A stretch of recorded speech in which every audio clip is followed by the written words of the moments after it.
Hello and welcome to our third episode of Eyes on Germany, a video testimonial series on Germany's council presidency. The presidency started on the 1st of July and ends until the end of 2020. My name is Jeanette. I'm European Affairs Manager at Friedrich Naumann Foundation for Europe. That's a liberal and pro-European political foundation based here in Brussels. With Eyes on Germany, we actually want to shed light on how other European local or national actors see Germany's council presidency and what their expectations are. Today I'm talking to Adrián Vázquez, who is member of the liberal political group within the European Parliament called Renew Europe, and also of the Spanish party Ciudadanos. So welcome.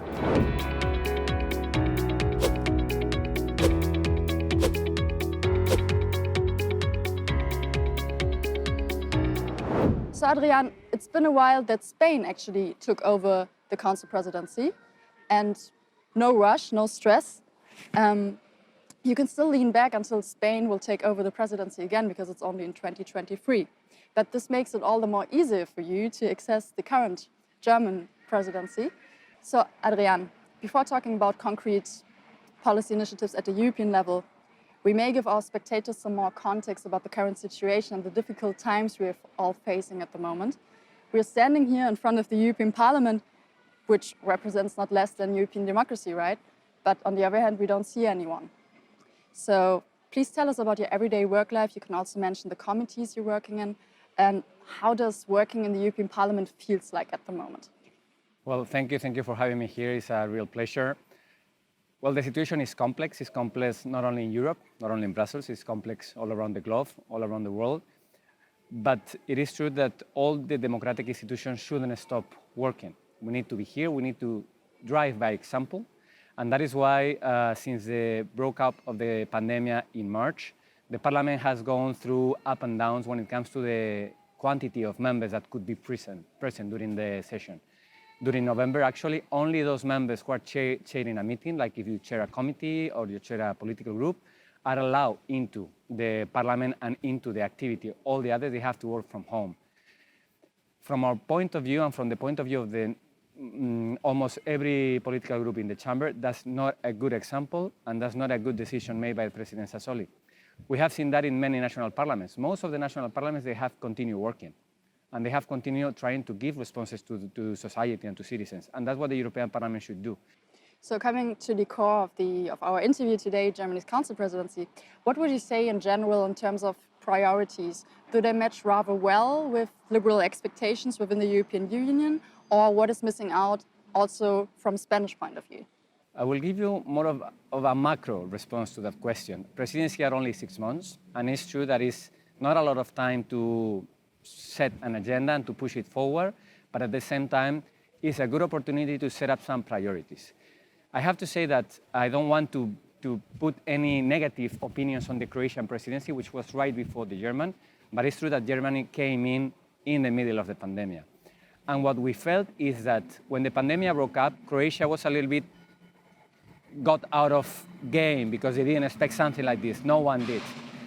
But when Germany came and they did the first presentations, I met also with the German representation here in July with ordered priorities. What we saw is steam. And there is one thing I'm going to quote from the German representative that I met in July, and which I think it has actually driven all the presidency during the last 5 months, which was now is the opportunity to move forward. And we have seen that in all the reconstruction package, in all the MFF negotiations, in the rule of law. So in that sense, I think that if we needed at some point Germany, they were there and they have delivered. So we're talking about moving forward. One of the policy issues that has been moved forward is the European agricultural policy, and you're also part of the committee.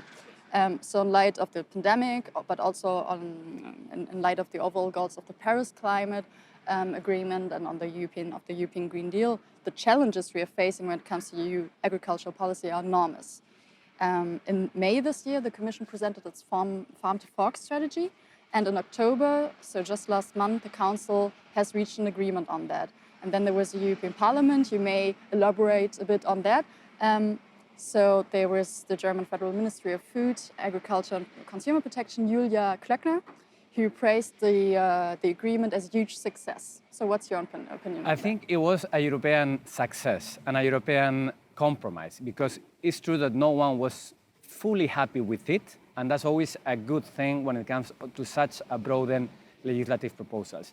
Everyone knows that the CAP, the Common Agricultural Policy, is the European policy that drags more money, the highest part of the budget, almost 30% of the whole budget of the European Union, but at the same time is key because the primary sector is a strategic sector.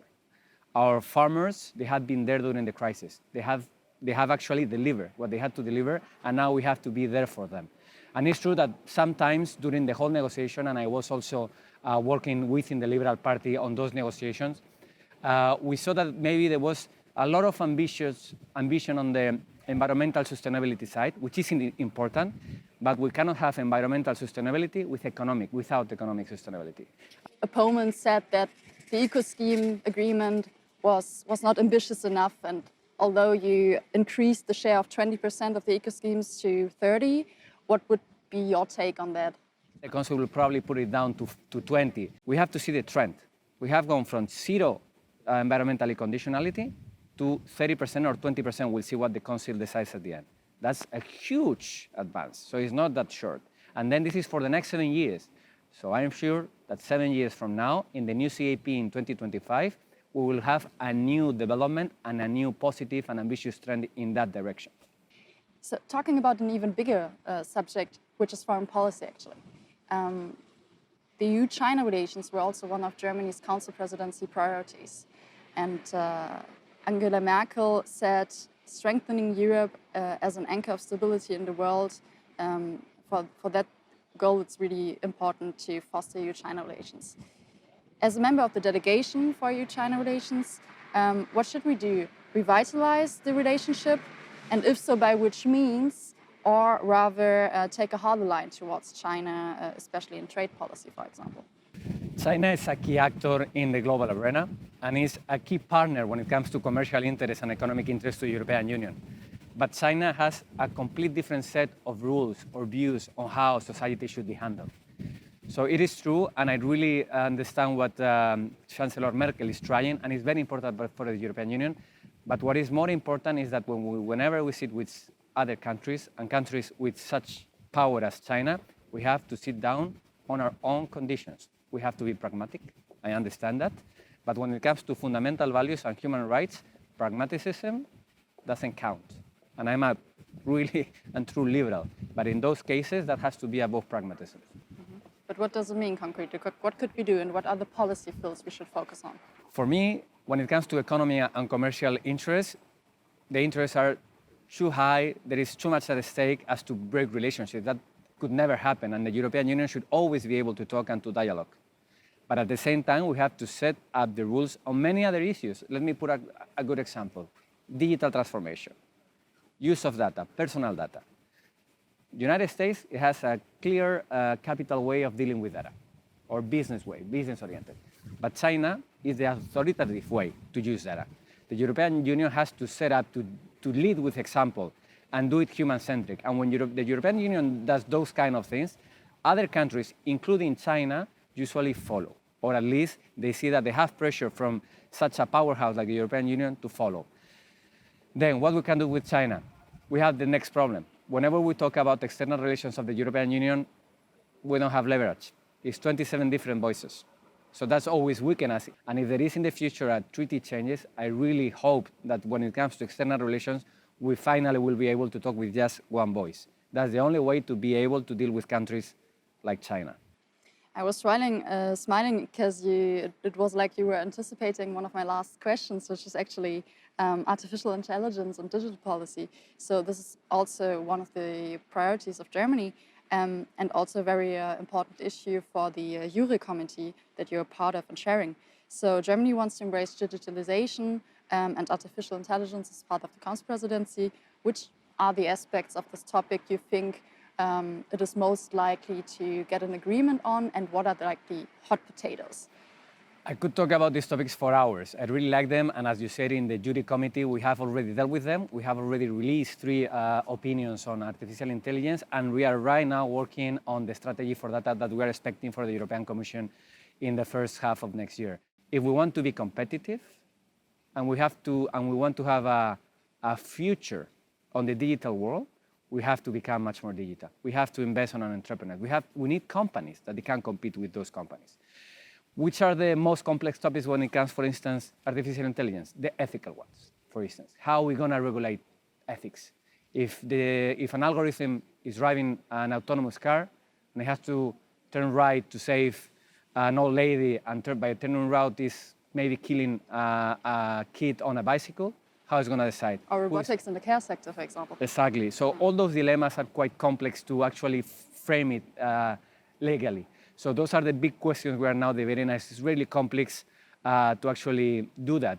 So if you had a wish, which project the Germany's council presidency could still put on the policy agenda until the end of its patronage, what would that be? Well, it's one of the things that we touched upon then. Both the FAM committee and jury committee, we discussed with them because there has been this policy stuck, put in a drawer since 2012 when it comes to try to equiparate women in top positions in big companies. And it's something that we demanded. It's something that we have to bring in again to the public opinion, bring in again to the committees and discuss it openly. It's something that we have to approach, and it's something that we have to tackle the sooner the better. And we are expecting for the German presidency to still do that. And we have requested them a couple of times already to do it. And they are running out of time. So as we have heard, there's still a lot of expectations and challenges for the German Council presidency to go. As we all know, Germany can't deal with all these issues on its own. It has to rely on its European partners as well to make headway on the most pressing issues. So thank you, Adrián, for having given us your point of view, your opinions on how well Germany did. And I would say let's talk in 2023 then at the latest. I'll be happy. Thank you very much. Thank you.